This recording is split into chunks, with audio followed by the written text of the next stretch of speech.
No. Ah, guys, football must come back. Let's go to Kolisa. Lalela, head has gone far now. He's about to Ubaba Gamazola, Ubaba Gatemi.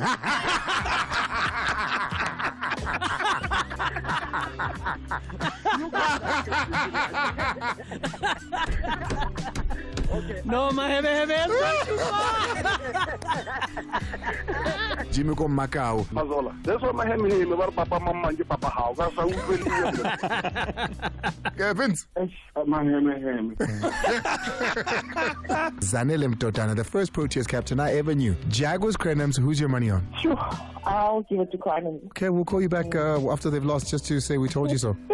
My goodness, so you're a Jaguar. Okay. So what happens when I'm right? We'll send you the biggest bunch of flowers you've ever received. You guys owe me big time.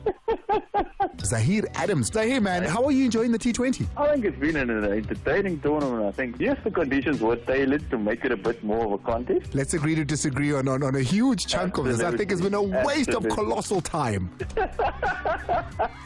The viewership in India has just gone through the roof. Mate. The ICC have made millions.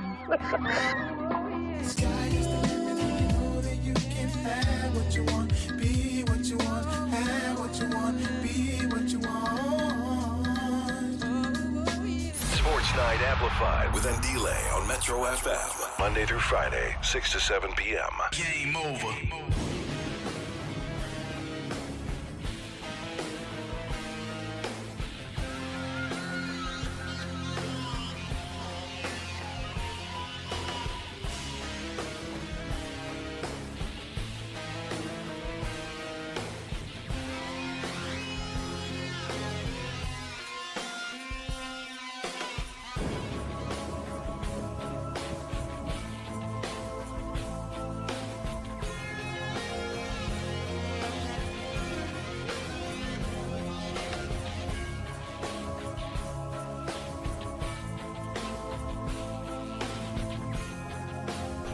Exactly 7 after the hour, 6 on the Mighty Metro FM. Welcome to it. This is Sports Night Amplified with Andile. Thank you so much for the red carpet laid by the touchdown. It's Tebow Touch, Thabo Molefe, as well as Loot Love that come in every single day between 3 and 6. It is a personal enjoyment of mine. It's a penchant of mine. I enjoy that show. I enjoy the foolery, the entertainment, the access. You know, somebody like Touch gives as well. I love it. I absolutely enjoy it. 8 after the hour 6, there is currently a match underway in the Euros. 2 matches, in fact, underway in the Euros. But last night, Croatia, my heart broke for them. The beautiful game, football, I love it. Modric sitting on the bench could do nothing. Italy clinching it at the death. It was just crazy yesterday. Loved every minute of it. I thoroughly enjoyed it. Croatia, Italy ending 1-1, and then Albania, Spain winning that by a goal, meaning that Italy and Spain go through. But also, last night, there was a matter of, wee hours of this morning, there was a matter of Brazil playing in the Copa. Ronaldinho right now has been proven right, this Brazilian team just not ticking. Watching Neymar on the stands, he was saddened, man. He was saddened. Uruguay beating Panama, the USA beating Bolivia.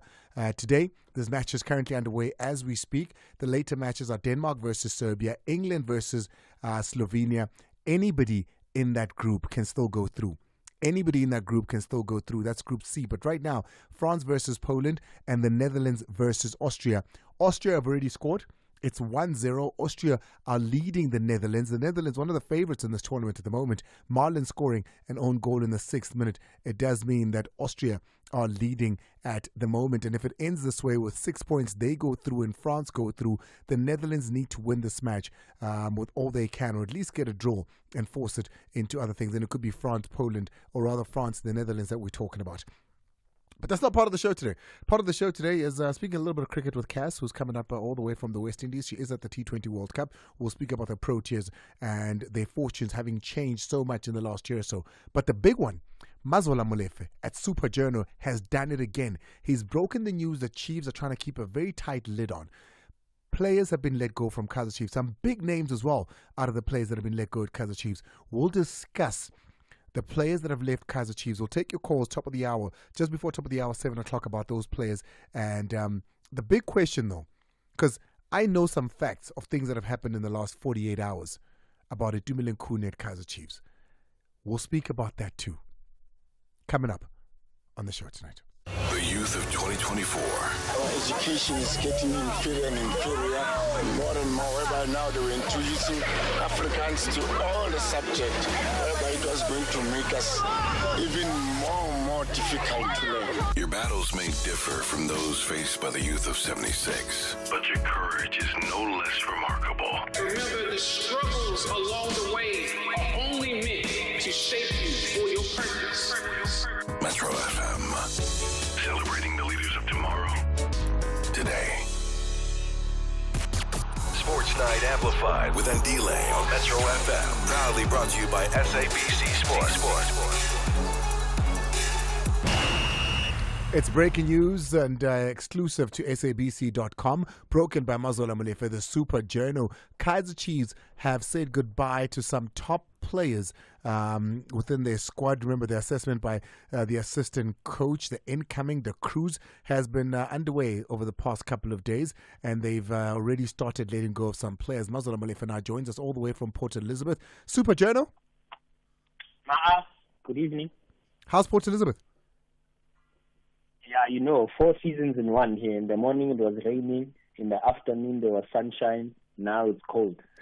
Yeah, it's crazy, but you got to love it. It's one of my favorite parts of South Africa.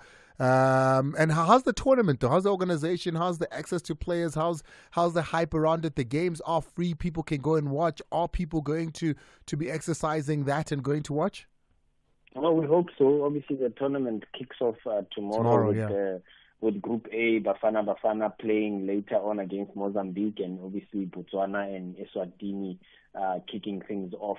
Yes, tickets are free. The vibe, I guess we'll find out, in the next 24 hours or so what actually happens. But the access to players, because I'm also part of the COSAFA team helping out as well. And we've had access. I've actually interviewed a Chiefs player that's also out of contract at Milson Dove. He's with the Mozambique national team. So look out for that interview on SABCsport.com as well as our radio stations as well.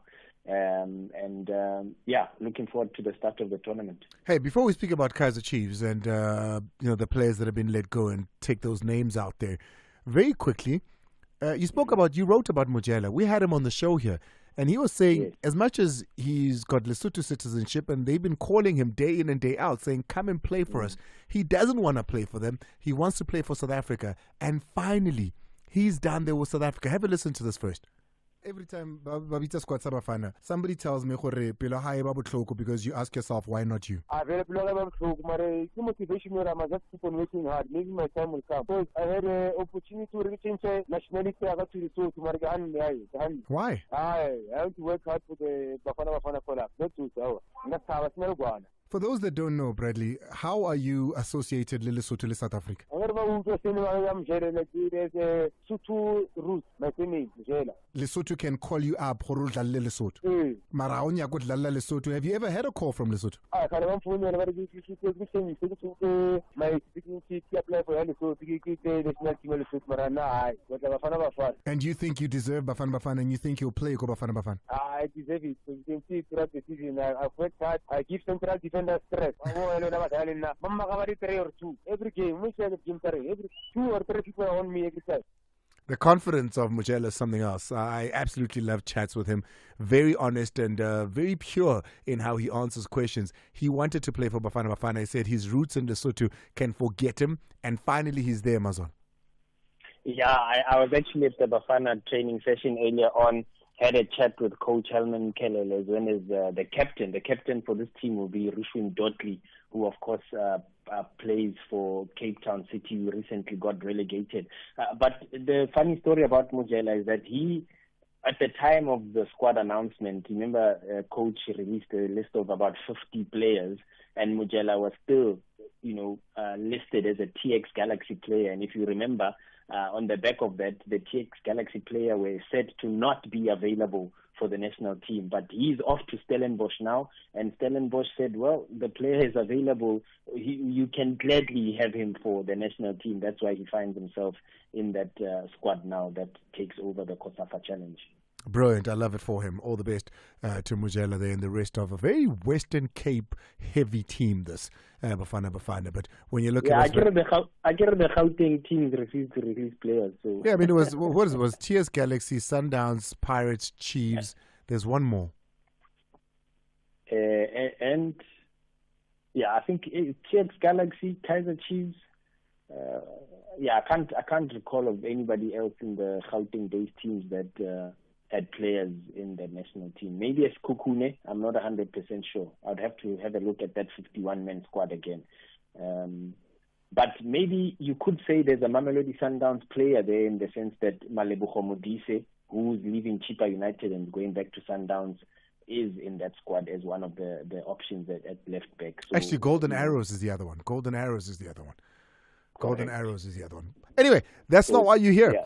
You're here to speak about the big breaking news. Kaizer Chiefs have let go of some players. The story is available on SABCsport.com. Go out there and catch the very latest on news. And Mazola Molefe and this team have been brilliant with this Kaizer Chiefs tracking and stories.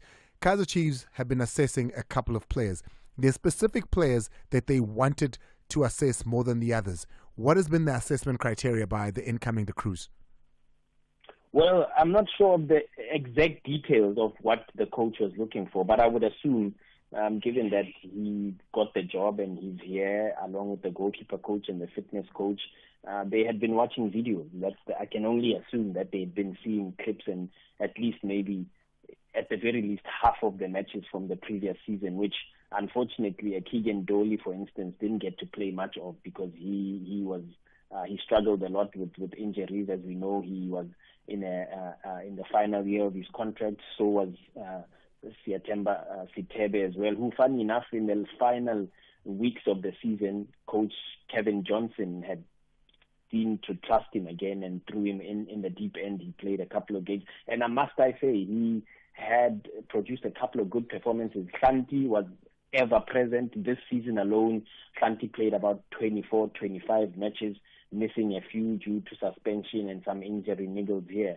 So out of all of them, you'd think maybe Santi is the one who stood the best chance of being able to get his contract renewed, but be that as it may, he's on his way out. All three of them are on his way out. As I said, there are still some that are not there. Jabulo Ngobo, for instance, has been heavily linked with the move to Sekhukhune United, who are yet to confirm whether he's arrived or not. But my understanding is that he will be joining Sekhukhune United. He didn't even wait for Kaizer Chiefs to call him in for a meeting. And of course, again, the big one that we've been talking about for some time now, Itumeleng Khune. So I'll tell you, we'll get to it now. So just to confirm, Keegan Dolly has been let go from Kaizer Chiefs. He's been released. Santi's been released. The 34-year-old, the 31-year-old Keegan Dolly, as well as the 31-year-old Sitebe. All three of them have been released out of their contracts at the end of June, I think it is, anyway. So the three of them depart from Kaizer Chiefs. Their relationship is over. Goodbye. Those are the only three confirmed ones so far. As far as I know, I'm trying to remember which other players are out of contract besides Khune. Yes, I mentioned Itumeleng Khune. They mentioned Edmilson Dove as well as Njabulo Ngobo. Edmilson didn't give away too much this afternoon, but I suspect the fact that he's maybe chosen his national team over a pre-season training camp, that actually determines his career, could suggest maybe he's leaving, but we won't know for sure until, obviously, in this instance, the club calls him in for a meeting or maybe speaks to his agent at the end of the week regarding to his future. But he does have an option in his contract, which could also suggest that maybe the club will trigger the option, hence they've allowed him to represent his national team. He's the only really senior player in that Mozambique team, by the way, having gone to the AFCON with them earlier in the year and played in the most recent World Cup qualifiers. The rest are made up of under 23 players. So the coach asked Edmilson Dove to join the team just to help him steer the team in terms of his experience, and because, of course, he's been based in South Africa for so long, he understands the environment. The clear-out of Chiefs has begun. Hlanti, Dolly have been let go, and Sitebe as well. There's George Matlo and Potsani. I think they're also running out of contract, are they not? They are also running out of contract. I'll have the latest on that as well. I have received some information. I'm just still trying to verify.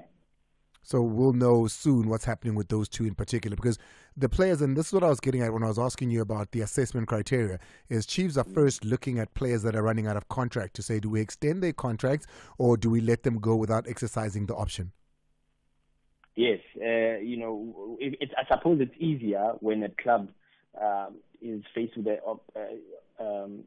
the decision to either trigger an option or offer a new contract, because if the coach feels, look, we can look elsewhere for a left back, we can look elsewhere for a midfielder, we can, in Keegan Dolly's case, we can look elsewhere for a dynamic, younger attacking midfielder.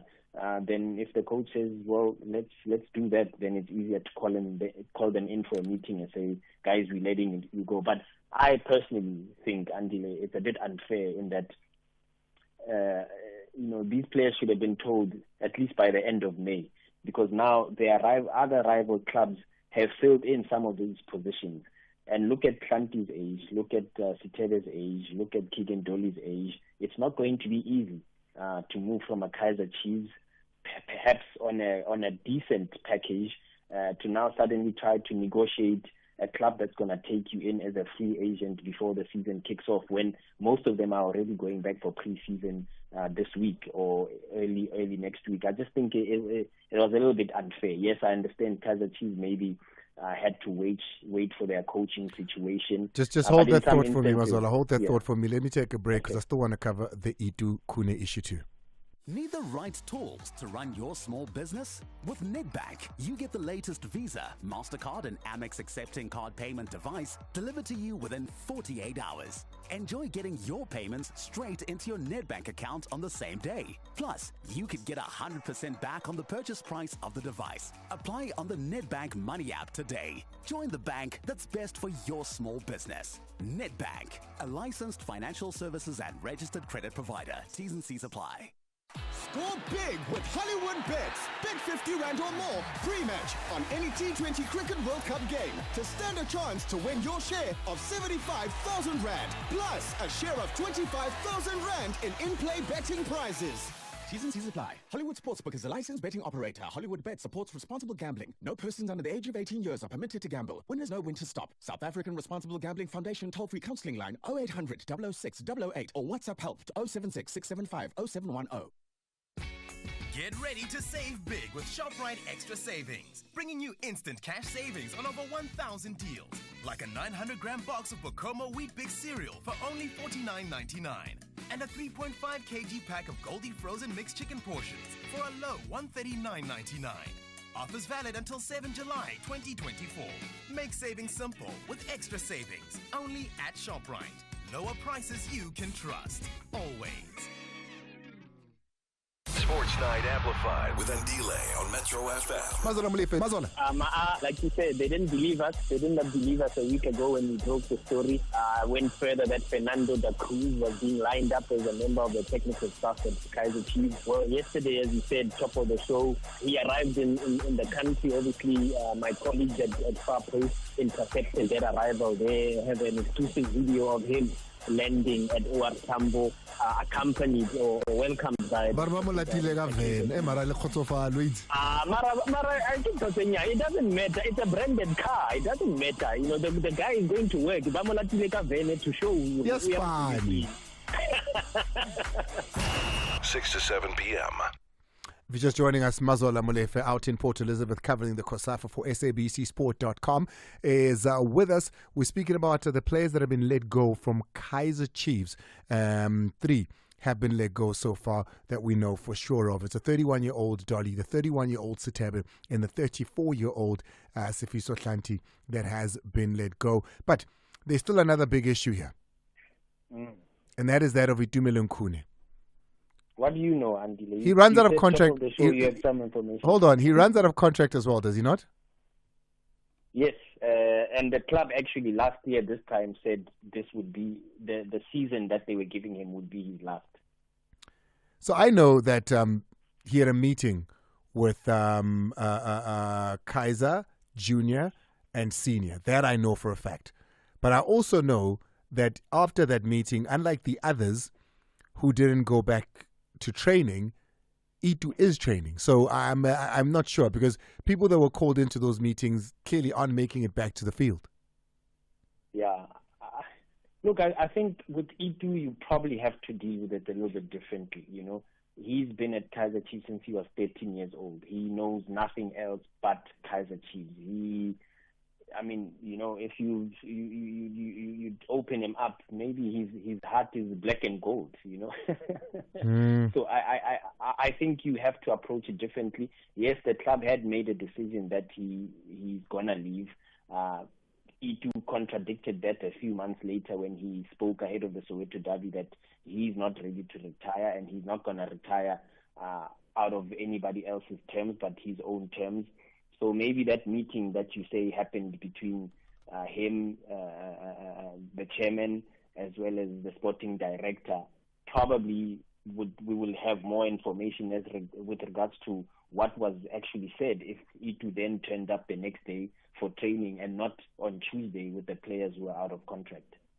Yeah, so that's a big thing over and above it, is there something that's been offered to Itumeleng Khune over and above playing again, and is that something that Itumeleng Khune would be wanting to take? The last time we heard Itumeleng Khune speak, he wants to play. I was about to say exactly that. I don't think that's changed. You know, Khune has insisted, even when he got suspended by the club in December, made it into the Carling All-Star team.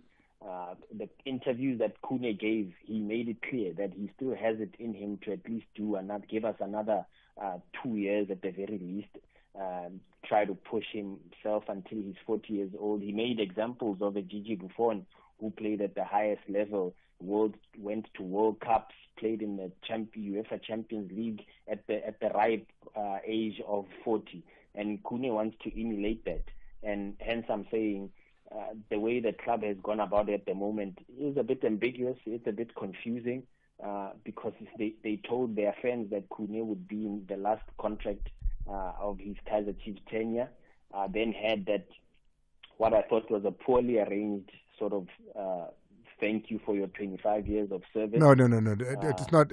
It was beyond poor. It was diabolical. It was shameful. I'm trying to open doors for a good relationship with Kaiser Chiefs here, Andile. You know, when you want me to hammer all the time, hey, this guy. No, but you got to call it what it is. Yes, I'm saying it was a poorly arranged farewell, you know. And on the back of that, then we are still asking ourselves questions of whether E2 is leaving or not. We heard what Hlompo Kekana said as well, a teammate of his at the national team level, saying he thinks Khune should retire now, otherwise he risks hating the game. We await yet again. As far as I'm concerned, Khune on Friday will not be a Kaiser Chiefs player unless Kaiser Chiefs says something. So what we do know is that there's a deal that's been struck, some sort of deal. There's an agreement. Well, let's not say deal. There's an agreement at Kaiser Chiefs with Itumeleng Khune, but we don't know what that agreement is so far. But Friday will be telling, because that's the end, really. Absolutely. If the chairman himself will step out and entertain a veteran of the game, a veteran of the club, and sit down with him alongside the sporting director to discuss his future, surely that meeting is not just to have coffee and ask how are you doing and move on. It has to look forward into what the future holds for the player that played and served them for well over 2 decades. But as I said, by Friday, I suspect we should have a clearer picture as to what is happening. But as things stand, Itumeleng Khune is reported for duty. Well, there you have it. If after that meeting, Itumeleng Khune is still reporting for duty, one could ask maybe, is there an assessment still to be done with the new goalkeeper coach who's said, hey, let me see him and make that decision? But Friday is D-Day, surely. Friday is the day that all of this must come to some sort. Because Itumeleng Khune, if he's not going back to Kaiser Chiefs, needs to make himself available for the teams that might be looking at him as well. So he can't play along. Absolutely, yeah. Because that's important then for him if he still wants to play. Absolutely. Hence, I was saying earlier that it's also unfair to Keegan Dolly. I mean, maybe one would say Njabulo Ngobo was the more proactive one in deciding. Yeah. Hang on, Chiefs are not saying anything. I'm going ahead and making a decision on my future and signing for another club because the deadline to trigger his option had passed. Because when you have an option in your contract, it does say in the contract exactly when the club should trigger the option. It could either be at the end of the season by the 30th of June, or it could be at the end of May. A lot of the players, from what I know and what I have seen, a lot of the contracts have a stipulation that it should be triggered by the 31st of May. The case in point, Jody February at Mamelodi Sundowns. Mamelodi Sundowns then went ahead and triggered the option at the end of May so that he has one more year with the club. So Njabulo Ngobo was more proactive. Sitebe, Dolly, and Sifiso Hlanti then decided to wait, hoping for good news. And unfortunately, today they got the worst news from the club's point of view. Am I correct in saying that Mfundo Vilakazi's contract runs till 2028?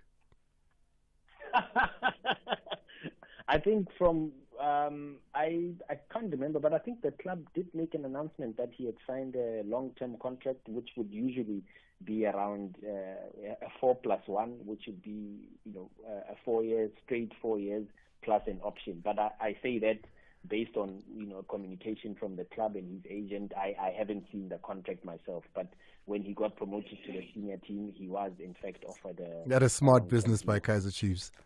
That is very smart business by Kaizer Chiefs. Well, Mazola, we'll await the news by Friday, but let me give you my take. I don't know if it's worth anything, but let me give you my take. I think, Chiefs owe Itumeleng Khune some respectability, and hence, they need to deal with his exit, which is imminent from Kaizer Chiefs, in a different manner to how they deal with it from any other person. Those are my thoughts, but it is imminent. I don't think that Kaizer Chiefs are retaining the services of Itumeleng Khune. I agree. I couldn't have said it better myself. Mazola Molefe, he's out of here. But if there is breaking news, we'll be the first to make that call. SABCsport.com, @SuperJournal on social media for big breaking news. And Instagram as well, Seban. Instagram, next time, I can go jumpy says, because Kiboni Usiwani Rago PE, I can go jumpy says. Kikupa Instagram followers. Mazola Molefe on Instagram as well. If you see something, tag his wife. She's always looking. Thank you so much, Mazola. Cheers, ma. Sports Night Amplified with Andile on Metro FM. Mazola Molefe. Mazola. Orlando Pirates also making moves of their own. A player that they released, who now found a new home, Ikukune United. Yeah, Ska just Kim Santwana, come on. I know he listens to the show. So, Chibza, Meauti. No, Talatwana Kaisale, man. But a different. No, yeah. What did the coach do then? Hey. Maybe that's what he needs, he needs a ball player in the middle of the park who does the dirty work and hands it over. Maybe next season. Okay, let's put it like this. Hey, Papa, do the dirty work. Will get more goals. Yeah, I know. Do the dirty work so my boy can score. 6 to 7 p.m. Feel the rhythm. Embrace the vibes. It's Metro FM, the soundtrack to your day. Keep it locked for non-stop entertainment with the coolest presenters and top-notch music. We are Metro FM. It's where you want to be. Hey, it's an international celebrity joining us, signing autographs and taking pictures around the world with fans who are just huge lovers of her craft. I knew one day would come when she'd be too big for us. But until that day, at least, we get to have her on the show. Cass Naidu, cricket commentator and founder of G Sport Awards, and currently covering the ICC Men's T20 World Cup. Cass, do we need to take time out? Do you have paparazzi currently sniping at the moment? That's poor form. We've had a pact all our careers, all right? We've had a pact. We don't change. We still stay the same. Okay. No. I mean, geez, I don't know. When people start asking for selfies outside of South Africa, then I start to wonder if we're the same. But listen, I said a little bit earlier, Cass, I said, this is probably where we are right now with the Proteas, with South Africa, is probably the closest and the cleanest and clearest route and shot we've ever had to winning an ICC tournament, because it seems all the dominoes at the moment are falling for South Africa. Even when the big hitters aren't hitting big, even when the the tight bowlers are a little bit expensive, it seems things are going our way. Am I right to be excited? As the English say, is it coming home? Oh my word, it feels that way, doesn't it? It feels like in previous campaigns, South Africa have won emphatically the opening games. They've won until they've gotten to the crunch game, and then in the crunch game, they've bottled. This has been different. They've scraped across the line. They've been involved in some low-scoring thrillers. There were games perhaps they shouldn't have won, like the England game, for instance, Nepal. They got across the line. For me, what I'm banking is they are yet to put together the perfect game. And there's no better time than right now. Semi-final and final. There's two games. They would have dreamt about this moment. They would have thought and planned and wondered. And no team in the world would have thought we are staring at the last four without an Australia side there in our way. Imagine, wow. And last four with Afghanistan in it. Come on. But, let's look at Afghanistan. What a journey it's been, right? Last 12 to 14 years, they've had to climb this ladder. And for many years in the early stages of their journey, they were the whipping boys of international cricket. And everyone knew that they had some good spinners. And they had one or two journeymen in their team. They've now got a really good chance, an opportunity to beat South Africa and Trinidad. I know we're looking at it from a South African perspective to say there hasn't been a clearer path. Since 99, perhaps when we should have beaten Australia in the semi-final and got to the final, there hasn't been a clearer path. But do not underestimate Afghanistan. Do not think, we'd rather face Afghanistan than Australia, because this is a team that have all their bases covered. They've got excellent new ball bowlers. They've got a spin trio that can take you apart. And they've got two of the best opening batters in the tournament so far that have racked up over 440 runs together. If you're just joining us, Cass Naidu, cricket commentator, international cricket commentator, founder of G Sport Awards, joining us. Trinidad and Tobago will host the first semi-final at the event between South Africa and Afghanistan. Yes, you heard me right. South Africa, Afghanistan in the semi-final. India and England battling it out in the second knockout contest all the way in Guyana. Dates, teams, venues have all been confirmed. The stage has been set. The other match is the other one that I'm looking at, and I mean, it might be a tall order to say I don't want India in the final. I'm supporting England because I just feel we have a better chance of beating England than India in the final if it so happens. I don't think you can call these last games. It's really about owning the pressure moments. One of my directors, Gavin Scovell, often says to me when I get out there for a big game, he says, Cass, pressure is a privilege. Not many people get to feel that pressure. And I think that's such a good way to look at it, that these last two games, to head into a state in South African cricket we have dreamt of for 30 years now, to hold aloft a World Cup trophy. It's really about owning the pressure moment. So whoever they face, they will have to do that. I am in Guyana. I've been asked by the ICC to host the semi-final between England and India. So that's my second semi-final coming up on the 27th. But I'm so glad I'm not working the South Africa-Afghanistan game, because I just want to be a fan again. And I haven't been able to for many years now. It's always working at the game, being like stressed but also professional. And now I get to sit back in my hotel room and watch this game unfold. The thing about England and India is that some feel that England are peaking at the right time. Defending champions could go all the way. But I did the India game yesterday, India-Australia, so I'm even forgetting where I am, but I was somewhere in St. Lucia, that's where I was. And, geez, India are looking good, hey? They're looking ominous. Rohit Sharma played one of the innings of the tournament. He took Mitchell Starc for a 29-run over, 4 sixes. And they're in devastating form. But I think all the teams heading into the last four have got some big match winners. South Africa is probably the only team that has largely underperformed their way into the semis. I don't think it's a bad thing. A couple of ugly wins under your belt. At some stage, it's going to look pretty. At some stage, Markram's going to come off. Hendricks is going to come off. Oh, but River Hendricks, Cass. I mean, what is it, 2 decks now? And I think that the most runs he scored is 19, if just under 19 in this tournament. When you reach these stages, and I heard Rob Walters coming up in his defense and saying, yeah, he's struggling, but he's good for the team. He'll get in there. The more he's out on the field there, the more on the wicket, the more he's able to get those knocks out. But I just worry. I worry when you got a Reza Hendricks that's not playing up to date. You know, you can say the same about Virat Kohli, right? 2 5-ball ducks in the tournament. One of the players at the tournament last year at the Cricket World Cup in India. Reza's an excellent player, and for some reason it's just not coming off. We saw that with Temba too, I think, in the 2022 World Cup, where he was struggling for runs. It's just we're not able to get that perfect opening stand together. Hate going back to the Smith-Gibbs partnership, but, you know, whenever they walked out, you knew you were going to get damage from both ends, and I almost feel like that's what South Africa need against Afghanistan. You got Fazal Haq Faruqi, Naveen ul Haq, you know, who are devastating in the power play.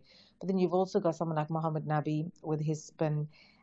They're going to be seriously tested against Afghanistan. The best route for South Africa to the final, they've got to put runs on the board and put pressure on Afghanistan, who've never made a semi-final. South Africa made semi-finals. For the first time, they're not the underdog going in. They're not the ones that people say, well, you know, we'd back Australia because they've won World Cups. South Africa have the experience of walking out in a semi-final. There should be no nerves. They have won a knockout game in this tournament, so that they should really be able to hold on to. And that knockout game was against West Indies. Win and go through, lose and you're out. They have never been under more pressure.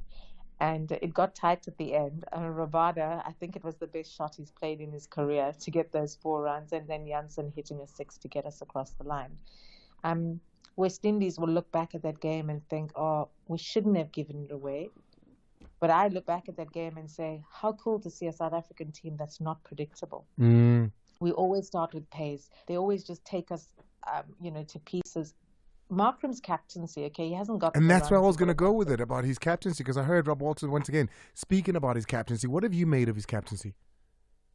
Brilliant captain. He is an outstanding leader. Remember, Aiden Markram is the only South African captain to have won a Cricket World Cup back in 2014 as the under-19 captain. Rabada and him will have memories of knowing what it feels like to have not been fancied in the tournament, but going on to win a title. So he's an exceptional leader. And for me, the victory against West Indies was 12 overs of slow bowling. West Indies did not see that coming. Rabada only bowled towards the end, 2 overs, 1 for 11. Exactly where South Africa struggled in the death bowling stakes, right? But again, what will the game plan be against Afghanistan? What are they expecting, and what are we going to toss up? For Markram to take the responsibility to bowl in the power play, 1 for 28 in 4 overs, you would take that any day. But it's the batting, right? We want the batting to come right. Everyone's got a couple of starts. Miller's probably been the most impressive. You know, he's shown that he has the ability. I'm impressed with Tristan Stubbs. I mean, he was top scorer in the game against West Indies, where others could have perhaps gone ahead of him. He'll be disappointed he gave it away and wasn't there at the end. It's the batting that needs to come together against Afghanistan, because they're going to be really tested from start to finish. Hey, man, I'm looking forward to it. Just off topic a little bit, Cass, here, because I'm going to come back to it just to wrap up. Sportsmanship has become such a big pivotal thing, and cricket, known as the gentleman's game, has always been big on sportsmanship. That's why in cricket, if you're busy doing your run up and the batter says I'm not ready, you know, you just gracefully go back, and you know, even when you're talking a little bit of smack, it can't be anything that's derogatory. It's been a gentleman's game for a very long time. Now it's a ladies' and gentlemen's game. Seeing soccer antics on a cricket pitch kind of threw me off. Seeing players on the ground trying to kill time because they're looking at Doc with Lewis methods, I was a little disappointed. Yeah, and I think it's going to be talked about for a long time. Where does the spirit of cricket fit in such a competitive space, but also where cricketers are so hungry to get across the line with success. It's going to be trending way past this tournament. I'm old-fashioned. Remember, I've got 3 young children who play cricket, so I keep going on about the basics of the game, and one of the basics of the game is really to respect the game. I'd be interested to see how ICC approach it and what stance they take and how they do that, but it's become quite a meme, hasn't it, across Instagram in particular, is just what players are prepared to do in order to get across the line. You know, I'm very old-fashioned in my ways, and I always believe that the spirit of cricket should be the most important thing, because at the end of the day, you want to be good human beings before you are talented sports stars. Yeah, a purist indeed. The only person who I know who still love to see a 5-day game over a T20 game any day, Cass Naidoo. Cass, am I right to get, you know, and I'm putting you straight on the line here. Am I right to look past Afghanistan and think, who does South Africa want to play in the final? Can we take the final? Fine, the final can be anybody's game because, you know, that's an hour or two that you just don't know which way the ball will swing. But as far as Afghanistan is concerned, I ask you this because you were there. You know, you saw them play in their last game. You saw the weather playing a part in that. You saw, you know, the injuries and all that happened, the drama that ensued in that match. Am I right to look past Afghanistan, regardless of, you know, the good, the little good and then and the luck that they've had as well? But surely we're a better team. South Africa with better never history. made a World Cup final.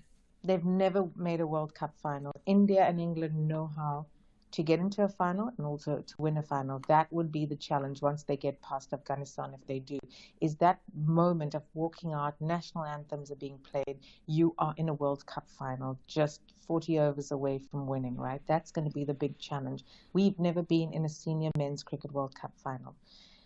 From an Afghanistan perspective, can they settle themselves down for the second time in a week, having beaten Australia, then beaten Bangladesh, and in their first World Cup semi-final? That's where South Africa have got to capitalize. They've got to say, guys, our emotions are settled. We've been so rattled throughout this entire tournament. We've been under pressure. We've calmly gotten ourselves to this position. We are much more established, much more senior than this Afghanistan team. Win the toss, lose the toss, it doesn't matter. Bowl well, hold on to your catches, bat with ease, and get into our first ever men's cricket World Cup final at a senior level. That is the aim, one step at a time. And, you know, as they say, if you look past the moment that you need to own, you may miss that moment. And I would hate for them to miss the moment, to wonder who they're going to play in the final. Whoever they play in the final, they know their opponents really well. Can they get across an Afghanistan team that have nothing to lose? When you come back, when the dust is settled, when the guys are celebrating and doing the bus tour through Pretoria and in Cape Town in the CBD, I think the bigger conversation that we'll need to have, Cass, and I don't want to start it now because, you know, the boys need to focus on what they need to focus on. What will this mean for South African cricket when a team that was highly criticized for not being within quota, so to speak, goes out? That is a conversation I'm very keen to have, because you know how I feel about the sincerity around inclusivity, diversity, and transformation, and I will always be that. But here's a very non-transformed team at a World Cup on the verge of doing something no team has ever done before.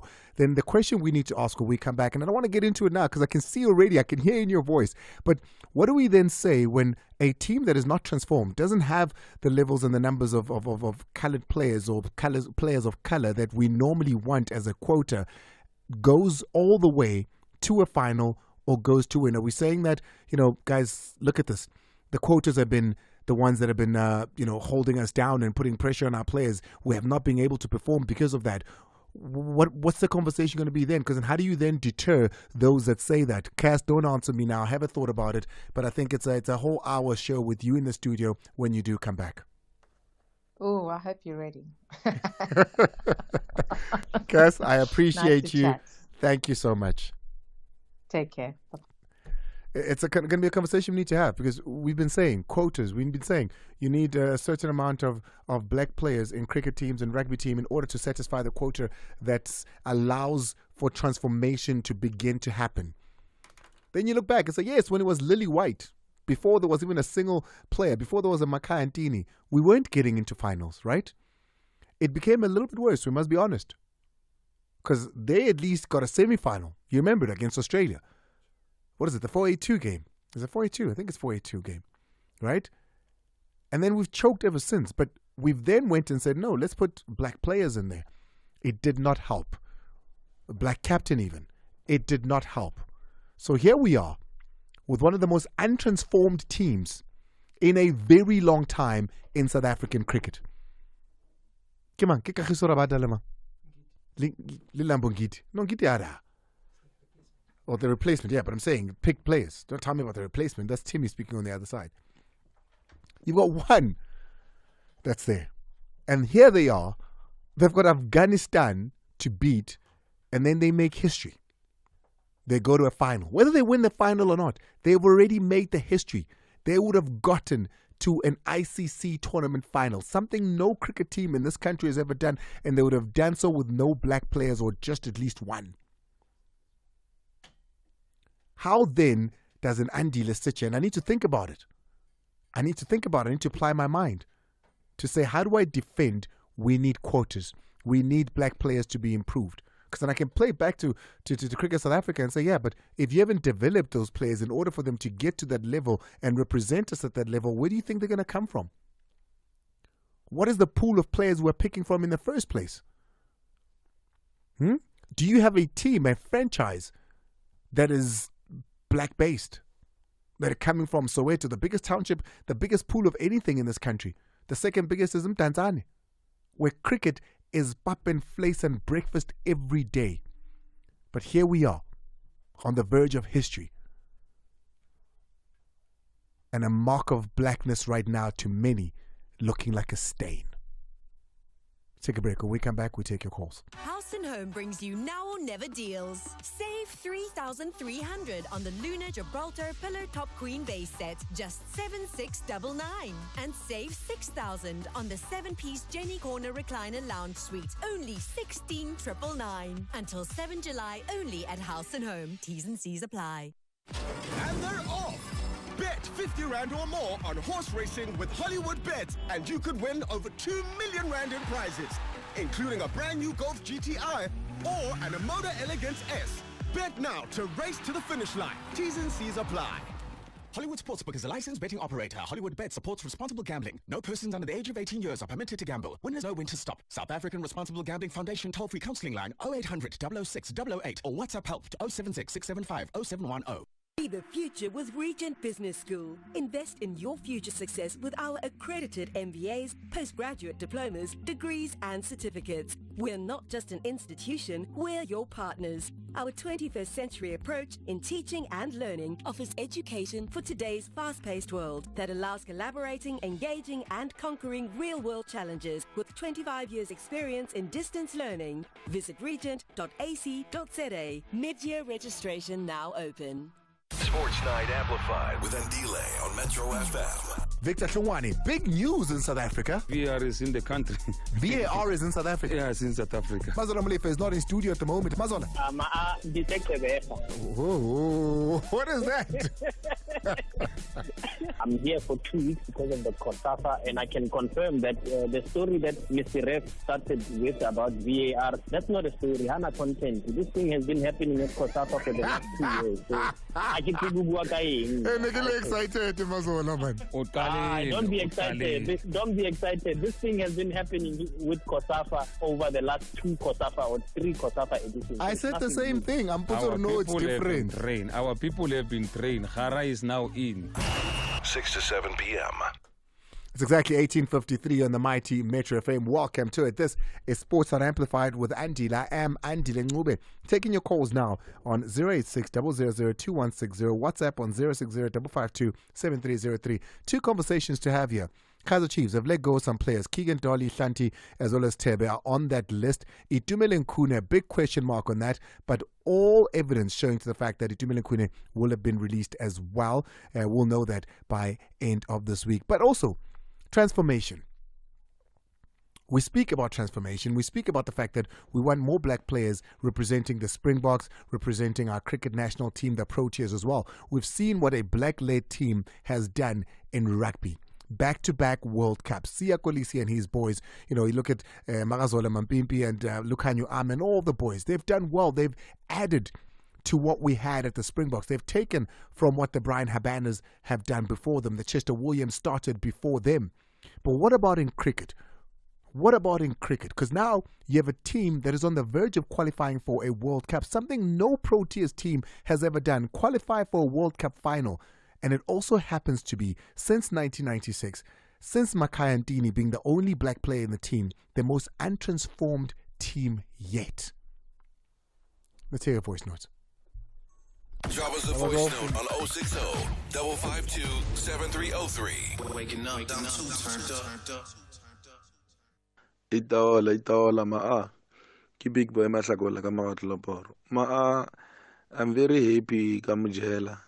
Rena ka diplara tše soko national team, diplara tše ileng gore di fišagalla go apara jersey ya national team. So go bontšha gabotse gore o tlo bapala ka maikemišetšo le boitshepo bo bogolo a tseba gore o represent the flag ya Africa Borwa. So ke re good luck boy Mujela. Ke big boy mahlakola ka Tloporo. Tango. Andile Mzwengosi here from Springfontein.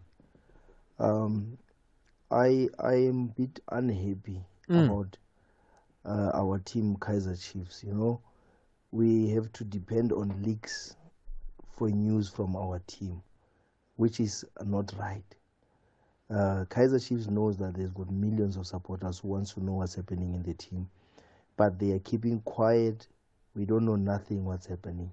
We have to depend on leaks like from you guys, and also have this reputable guy who also posts on Facebook, Lawrence Kohler. It's unfair. It's unfair. They need to upgrade the communications department or even fire the guy there. Chiefs. It's not right what they are doing. We say need it all the time.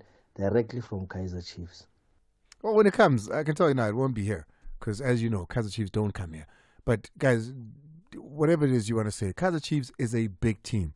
Right now, Kaizer Chiefs have had a bit of a cold and they're sneezing. All of us are coughing. Because Kaizer Chiefs is a big team. That we cannot argue about. Big team. A team that is not transformed doesn't have the level. Shoma Mambis. No man, I'm confused manje. If who cares says South Africa they never went to ITC World Cup. Just find out, I think it was late 90s, early 2000, there was a run out here and there between Udels Kluzna, no Sean Pollock. That's the Australia game. That game, it was a final. It was a semi-final. It was Alan Donald. It was a semi-final. Donald and Udels Kluzna. Alan Donald was flop the last ball. Against Australia. Once they ran out and we lost that World Cup. Just find out for me. I can tell you now. I don't need to find out. I can tell you now. I was watching that match. It was 99, and it was. I think it's called 482. That match. No, the 482 is the match that we won. That one, there was a run out in the semi-final with Alan Donald and Lance Kluzner. In fact, we had Alan Donald and Lance Kluzner on the show here, and we reminisced about that moment. It was definitely a semi-final against Australia. We're taking calls. Let's go straight to it. Let's start with Kolisa before we go to Jimmy Macau. Kolisa is out in Johannesburg, wants to speak about it. Itumeleng Khune. Kolisa. My man. Puti. I'm not happy at all. I don't like the way Kaizer Chiefs handles the Itumeleng Khune situation. I believe when I'm Mr. Ma'aguti, the negotiations has been ongoing for a very long time. And if Kaizer Chiefs wanted to offer Itumeleng Khune a position within the club, they should have created it long time ago, but they didn't. On the other side, when Abraham, if Itumeleng Khune wanted to play football, then they should have just let him go and get employment somewhere. I know Brahma Awuti, football owes no one a thing, but a gesture of some sort of appreciation to the service Itumeleng Khune offered the club would do justice to his service. And I think Kaizer Chiefs should have done better, should have handled it better. Remember, even Thabo Moki, I'm still crying about Thabo Moki. Thabo Moki never got benefit a fair wage. Yes. I'll tell you what, Kolisa, because I'm looking at the calls now and the voice notes, and I think I underestimated your guys' feelings and what you want to say about this matter. So tomorrow's Wednesday. Let's focus on football. Let's bring this up and let me allow you guys to speak to Chiefs and address them, and let's have these conversations. You know, when I open up the lines and I allow you to go, I think let's have tomorrow be one of those days. I don't want to have to cut you, and I want to have to cut Jimmy off. Please, do that from 6:30. No, we'll do it before that. I'll play what Mazola had to say. We'll revisit the conversation. Then I'll let Amakosi come on, and football in general, because whether we like it or not, Itumeleng Khune served South African football, not just Kaizer Chiefs. So we'll have that conversation, Gomes. I will be the first one to call from because I'm not happy at all. I can hear it. Thank you so much. Kolisa Jimmy Komakau, please do forgive me on this one. It's 7 o'clock, top of the hour, and it's time for me to usher in a lady that looks... Just, you look like you look like you... There's this guy on TikTok who goes around asking people what they do for a living. You look you look like you should be in one of those cars that look like you do something that he needs to ask, what do you do for a living for? Tell me what kind of car should I be in? I don't think a sporty car. I think like a more gentle car, like a Bentley convertible type thing, you know, where it's a her, but it's gentle. It's you know, it purrs. It purrs. But it's such a... It's not a purr that shakes you up. It's a purr that revs you up. It's a status car. It really is, isn't it? It's a status You look beautiful. car. Thank you. Thank you so much. So, I saw, you know, and it was a bunch of Zulu guys, you know, my people. Your people. And they were talking about how at home, and this is a conversation that I later went to learn, because then reading on there, you know, you have a couple of people that say funny things, and then you start getting people saying the real thing. There are guys who don't appreciate having evolved or constantly learning, educating themselves, wives and girlfriends. I'm talking about the person that is a steady, let's put it like that, who grow sexually. So all of a sudden, you are, you know, you want to do things that only a wife, only a girl outside should do. Like, a wife shouldn't be able to... Limiting your sexual expression in relationships. And when you introduce something new, it's a fight in the house to say... Who taught you that? How do you... We've been doing this for a year now. You've never done that move. Where does that come from? Where did you learn that? It becomes a serious fight in the house. And guys were expressing how, you know, they set those traps and they watch their women to say, hey, why is the woman at home? They the one set that the traps. Yeah, to say, if you do something that you're not supposed to, if I say do this and you do it and you're able to do it, say, hey, if I'm doing this for the first time with you because I've just learned it and I'm saying, let's do it, and you flip and you say, no, can't you? Hey. You know, but over and above that, it's an insecurity, I guess, from us to say, if you're able to do this, what does this mean about where you've been and who you are? What do you make of that conversation? I think it's patriarchy. I think that for the and again, remember how the patriarchal constructs of sexual expression is that sex is not for the enjoyment of the woman but for the enjoyment of the man. Patriarchal constructs of sexual expression say that men are supposed to be the ones that have pleasure, women are supposed to procreate and be there for the man so that they have pleasure. So when you start moving your body as a woman in such a way where you also equally get to experience pleasure, that pleasure is seen as a threat to someone's patriarchal construct that they've created through societal upbringing and societal constructs that are not real. So it goes back to the old adage of women are supposed to service their men. No. We are supposed to service each other.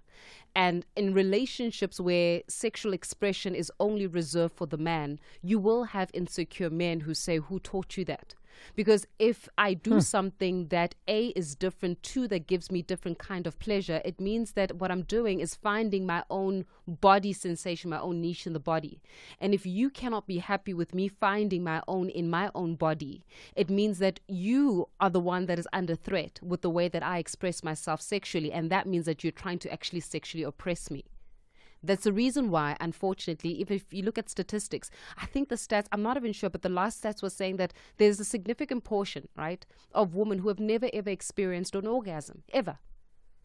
Because in relationships, sex and sexual pleasure was never for them. Sexual pleasure was for the man. And I think we need to start re-looking and unlearning certain bad habitual constructs that were imposed on us by people who did not want women to enjoy sex and men get to be as philandering if they wanted to, or have more options if they wanted to. There are two bodies that are involved in any form of intimacy. When one body is allowed to have pleasure and the other body is there to serve for the pleasure of the other, then it's no longer as intimacy. It's no longer a relationship. What I'm there basically is your slave. I could be a doll. So I think it all ties in with sexual expression as well as patriarchal constructs that have oppressed women for a very long time, and men that continuously perpetuate that kind of construct. Who said that you would have taught me something different just because I express myself in a different way in the bedroom? And the problem is not the woman. The problem is you, the man. If you can't keep up, should you be with me? It's 7:05. I don't know if I could keep up. What do you have going on today? That's the show for us this evening. First up, we're in conversation with a newly elected Gauteng Premier Panyaza Lesufi. As we would have seen, we've got two provinces that are without MECs as yet. And constitutionally, actually, if you're looking at it, the South African Constitution requires government to be up and running 14 days after the proclamation of election results. Though it is not necessarily dead set in terms of deadlines, but we are heading to a point where we need to start appointing MECs so that the job in the province can be done. The Gauteng Premier Panyaza Lesufi joins us to talk about negotiations of that. We're also going to be joined by a member of the Government of National Unity, that is Al Jama'a leader, Hanif Hendricks, in conversation with us as well. We're also speaking to Contralesa Secretary General Zolani Mkiva. It's a conversation we're supposed to have yesterday even, when it comes to initiation season that has started for the winter period. Because, and I say this again because I say it with a passion, we can't forget real life in the politics that we're going through as a country. So that's a real life issue. And then after 8, we're in conversation with the Speaker of the National Assembly, Togo Titiza. Got to get out of here. Thank you so much. I can tell you the Netherlands have equaled the score. It's 1-1. They've equalized. It's 1-1. Netherlands lead the group now with 5 points. France, who are still yet to score against Poland, it's 0-0, are second. And as it stands now, Austria and Poland will be going out with matches to come in the group C with England, Denmark, Slovenia, and Serbia a little bit later. So as it stands now, if it ends this way, Netherlands, France go through. It's 7:07 for myself and my entire team. Pella. And so me. Let the good times roll. Turn it up. It's Metro FM, the biggest commercial radio station in the land. We won't stop. Metro FM is committed to a code of conduct as outlined by the Broadcasting Complaints Commissioner of South Africa. Under the code, we are committed to giving news that is accurate, comment that is